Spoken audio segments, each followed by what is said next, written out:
त्वं गिरिजामतिः सहचराः प्राणाः शरीरं गृहं पूजा ते विषयोपभोगरचना निद्रा समाधिस्थितिः संचारः पदयो प्रदक्षिणविधिः स्तोत्राणि सर्वा गिरो यद्यत्कर्म करोमि तत्तदखिलं शम्भो तवाराधनं शम्भो तवाराधनं रत्नैः कल्पितमासनं हिमजलैः स्नानं च दिव्याम्बरं नानारत्नविभूषितं मृगमदामोदाङ्कितं चन्दनं जातीचम्पकबिल्वपत्ररचितं पुष्पं च धूपं तथा दीपं देवदयानिधे पशुपते हृत्कल्पितं गृह्यताम् सौवर्णे नवरत्नखण्डरचिते पात्रे घृतं पायसं भक्ष्यं पञ्चविधं पयोदधियुतं रम्भाफलं पानकं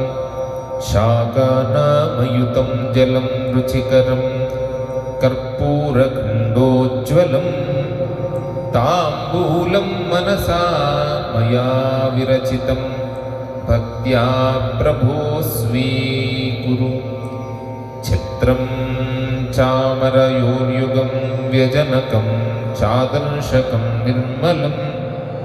वीणाभेरिमृदङ्गकाहलकलागीतं च नृत्यं तथा साष्टाङ्गं प्रणतिस्तुतिर्बहुविधा हे तत्समस्तं मया संकल्पेन समर्पितं तव विभो पूजां गृहाण प्रभो आत्मा त्वं गिरिजामतिः सहचराः प्राणाः शरीरं गृहं पूजा ते विषयोपभोगरचना निद्रा समाधिस्थितिः संचारः पदयो प्रदक्षिणविधिः स्तोत्राणि सर्वा गिरो यद्यत्कर्म करोमि तत्तदखिलं शम्भो तवाराधनं करचरणकृतं वा कायजं कर्मजं वा श्रवणनयनजं वा मानसं वापराधं विहितमविहितं वा सर्वमेतत्क्षमस्व जय जय करुणाब्धे श्री महादेव शम्भो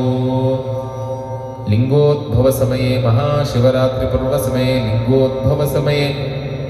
श्रीमच्छंकराचार्य कृतं श्री